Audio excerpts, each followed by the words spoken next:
your brother, your cousin, your favorite friend, your favorite uncle, your best friend's best friend. It's me, Dr. Larry, and welcome to the Living For You YouTube channel. You know, this is a place where we come and we talk and we socialize and we gather ourselves and our thoughts and each other. And we come for some real, but we also come for some upbuilding and some teamwork to help be the best that we could possibly be. So I want to welcome to my continual subscribers. I love you. Continue to come, continue to share so we can continue to grow. And I want to welcome the new people. Welcome, welcome, have a seat. I know many of you read the title, so that got you here. So I want to say welcome. Thank you so much for coming. Have a seat. We've laid out a wonderful table for you today of a plethora of stuff. I want to get right to the point. I want to get right to the freaking point. I'm wearing red because so many things. Stop, emergency, warning. There's a lot of things going on. By the way, like, comment, and subscribe. And, you know, click the notification bells. Do what you got to do. Hit me up at Dr. Larry Smith on Instagram and Facebook. Now let's get to the point. There is a serious problem out there right now. There is a major problem, and the problem is that we as a people, as black people, I'm talking to my family in this one, y'all, we as a people are not taking precautions and taking things seriously with our lives and take it for granted, this thing we got called life.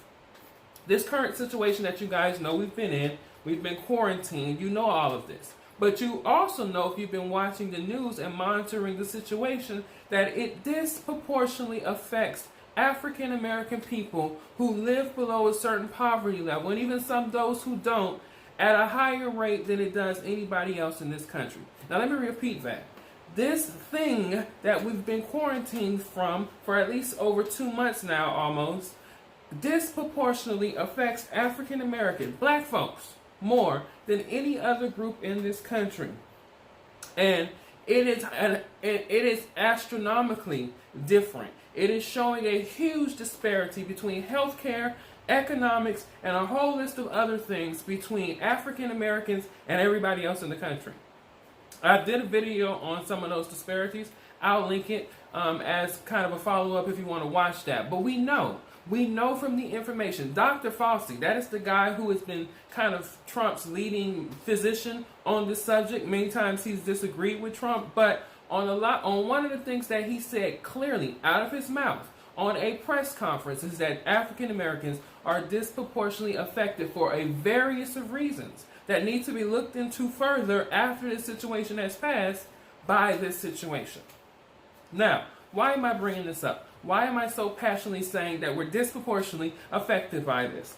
For many reasons. Now, first of all, we have to understand some of the information and the statistics about black folks, at least kind of certain general information, things that we should know.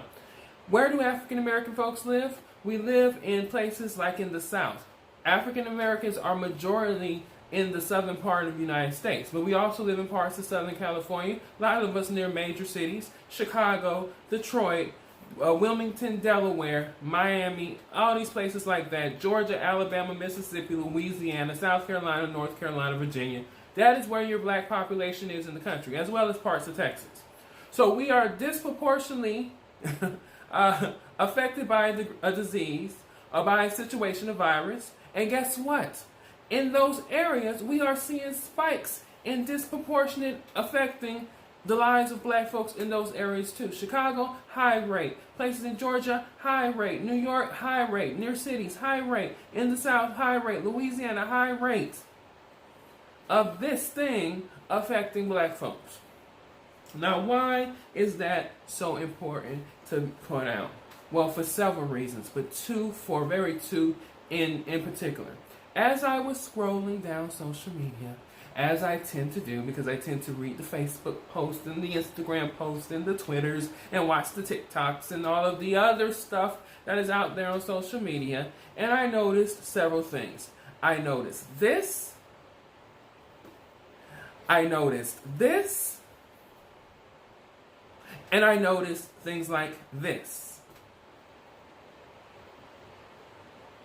We have been disregarding all precautions, all advice that we've been given by medical technicians, medical scientists, people who are experts in this field, we have been doing things like this, and like this. Living as though we have no regards for our own personal lives, but aside from all that, even if we have healthy immune systems, some of us, we're having no regards for those who might not within our families, like our grandmothers and our kids, and those of us who are shut in and sick. We've been going to church, we've been going to parties, we've been going out without masks, we've been living life as though nothing has changed, even though statistics and the numbers show that we have been disproportionately dying from this situation as black folks. There is a level of emergency. There is a level of alert that we need to take heed to, that we need to pay attention to, and not act on these impulses that have gotten us into situations over the course of our 400 plus year history in these here United States, or what will become the United States. The second thing is, we see very interesting things happening. And you guys know, I'm no conspiracy theorist. I don't throw out conspiracy. I'm not that type of person because I rely on facts and evidence. If there's evidence to support it, then I can support it because I can continually go back to that evidence to support something. But there are certain things that if it feels like it seems weird, if it feels like it seems a bit out of place, then chances are there's something to it.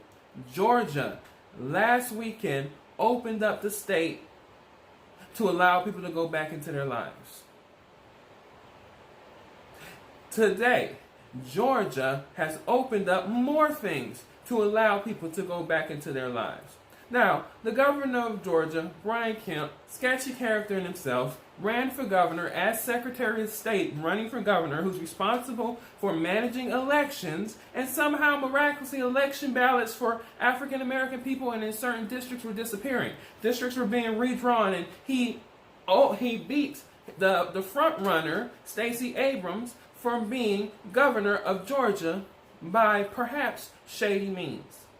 This same person is opening up the state of Georgia as though there's nothing going on, that we're not in the midst of a pandemic that is disproportionately affecting African American lives, black folks' lives, more than any other group in this country. Now, for those of you who don't know, Georgia has a significantly high population of African Americans.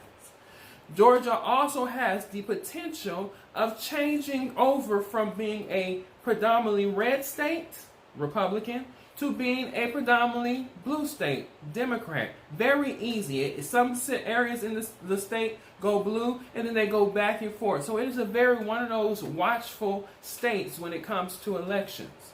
We have an election in 2020.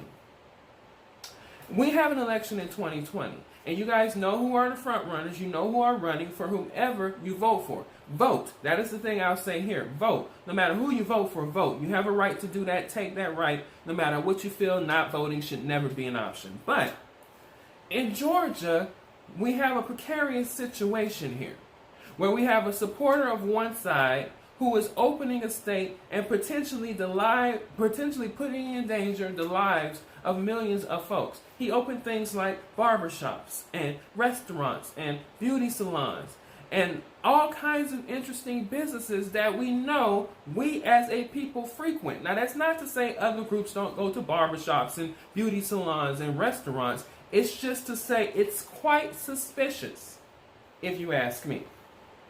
Quite suspicious. Nevertheless, like I said, I don't do conspiracy. I just look at things, observe, make an observation, and I move forward with it. But it looks suspicious to me. Now, nevertheless, regardless of what's going on by the government, by the governor of Georgia, or by anybody else outside of us, we have to take accountability. When I see things like what is happening at that party in Chicago, when I see people riding down the street and hanging out in close proximity, not practicing social distancing, not really wearing masks, and just living as though life is not kind of sensitive at this moment, these types of things really get me in a knot. Because at the end of the day, there are several things at play. There is an election at play that people would rather see folks die than to vote. There is economics at play. We know from the very start that our leader of this country was more concerned about where the country was economically than concerned about people's lives. Even before we had the mandate to wear masks, or we had testing, or we had preventative measures, we still don't have a vaccine or a cure. Even before we had anything to protect everyday ordinary American citizens from contracting this situation, our leader of the country was already talking about how we're going to go about reopening and rebooting the economy back to where it was pre this situation. So the conversation is clear. The conversation is, it's not about lives. The conversation is, it's about the economy. And in fact, there were even conversations around that some people can die, some people can lose their lives, older people, you can make the sacrifice. There were literally people saying these things. And then to make matters worse, there were protests in the street. Give us our freedom. Let us have our freedom. People literally protesting the fact that there are people trying to save their lives. No comment. But the point is, so we know what it's about. We know what it's about. So what should we have do? What should we have done? Several things. One, young people. And I want to speak clearly to my young people. You are not immune. You're not invincible. You are not superheroes, superhumans who can get away with just living any kind of ways. There are young people dying all the time, every day from this situation. What makes you think that you're not?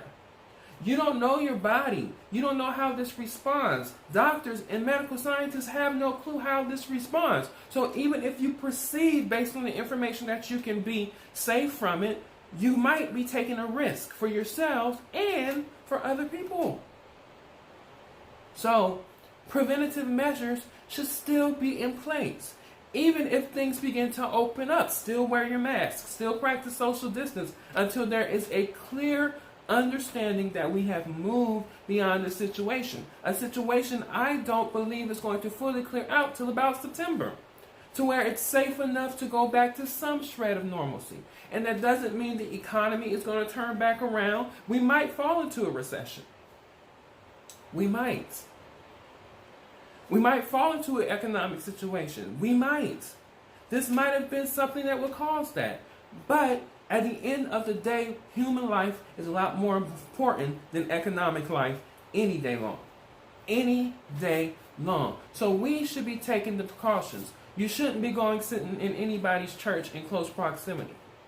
One, I am a very spiritual person. I believe in God. And I know one thing. God gave us all intellect, common sense, and intuition.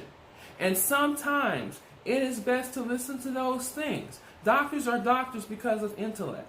Your intuition tells you when something is not right. Common sense shows you. There are people, several pastors, particularly in one particular church denomination, the Church of God in Christ. People have gone to church, pastors have gone to church, and they've died from this situation by ignoring, saying, oh, I can pray my way through it. No, you can't pray your way through a situation that you should have common sense that God gave you to not get involved in, to back up and say, you know what, let me listen to these medical people and take preventative measures and not try to live life as normal as I would always have lived it. So we shouldn't be doing things like that, hanging out with friends at parks and hanging out at parties and in large crowds and going to clubs. I even saw one where I saw a party specifically about this situation at a club. What are we doing? What are we doing? There comes a time when we have to know that somebody might give you the alley-oop, but if you take that shot, you're responsible for whatever point that you get. Whether it's a good one or not a good one. But you're responsible for it if you take the bait, if you take the alley-oop. You should say, you know what, no, health, human lives are more important than money, than partying, than going out. Yes, I know it is a little difficult to be shut in. When you're used to going back and forth, coming out, living life freely, I get that. That is so true. It's true for me as well. However, use this time wisely. This could be a time where you learn a skill to level up. What do I mean by that? Take me, for example. What am I doing in my time of quarantine? Well, I'm still working, I'm still teaching, but in the time that I have free, since I can't go out and about, I am learning several things. Now, for at least a year, I had already been looking at foreign exchange, forex trading, but now I'm really hammering down, learning it, getting good at it, practicing it, mastering my skill, so that when we come out of this, that's a source of major revenue for me, because I'm learning this skill that's going to bring me income, that's going to bring me money that I know is going to measure my life and increase and allow me to not only help myself, but help my family and help others. So I'm learning a skill. And you better believe I'm going to package it up and teach it, because you know how I do. I'm a natural teacher. But anyway, that's one thing. So I'm going to level myself up. I'm learning a skill. Another skill is I'm studying health and life insurance. So I can go work with one of my friends. My friend is MJ Speaks. MJ Harris Speaks. You guys go follow him out on YouTube. He is well known. And he does insurance. That is what he does. And I told him I was going to work with him. So I'm learning the field so I can go, once again, leveling myself up. To be able to be economically sound, that I don't have to depend on a job. That I'm not just using this situation that we are in and wasting it. I'm building up so that I can level up when I come out of it. And that I have skills that I've learned and I didn't just waste this time. We all could be doing this. Growing, learning things, studying real estate, studying other things that you can do so that you can get out of your jobs if you hate your jobs. So that you can make more money so you can take the trips that you want to. Because here's the thing. Life is going to come to those who create a good one. If you want a good life, you can do what you need to do to have a good life. But if you want the same mediocre life that you've always had, then continue to do the same thing you always do. When you're granted this free time, you just lay around.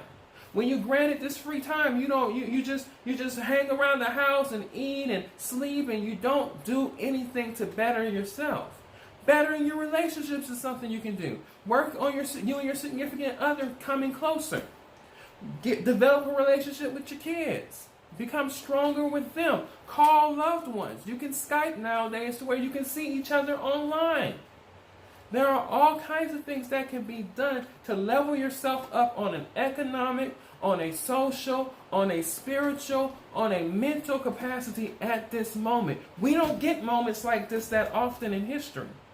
I can promise you that. I know a lot of history. And we don't get moments like this often in history. So what are you doing? What we will see is those who are going to be advanced and are going to come to the top in the years to come are those who took this moment, this boiling pot, and they used it for their advancement, and they didn't just abuse it or choose to do nothing within it. So what we are doing as a people, my family, my folk, black folk, we are completely out of line. There are some of us who keep saying this. People like Van Jones, who says we need to do better, and then we criticize him. There are other people who say we can do better. Stay home. Don't do this. Don't do that. The mayor of Atlanta, don't go out. Continue to do what's best for you and your family. And we criticize or we ignore. We have got to do better, because guess what? There comes a time in which no matter what excuse we might have, whether it was slavery, whether it's racism, whether it's discrimination and prejudice, whether it's mass incarceration, whether it's drugs, whether it is whatever excuse we can have, that people are going to say, that's just another excuse, get up and do for yourself. They're saying it now. I'm saying it. I'm not saying it in the same sense as them saying it, playing the blame game. I know that prejudice, discrimination, racism, mass incarceration, drugs, and a whole host of other things, economic disadvantage, affects black people. I know that. I'm speaking from a place of wisdom in that area. But what I am saying is there comes a time when we got to stand up, do for ourselves. And this is our moment. Don't allow this moment to continue to fall down.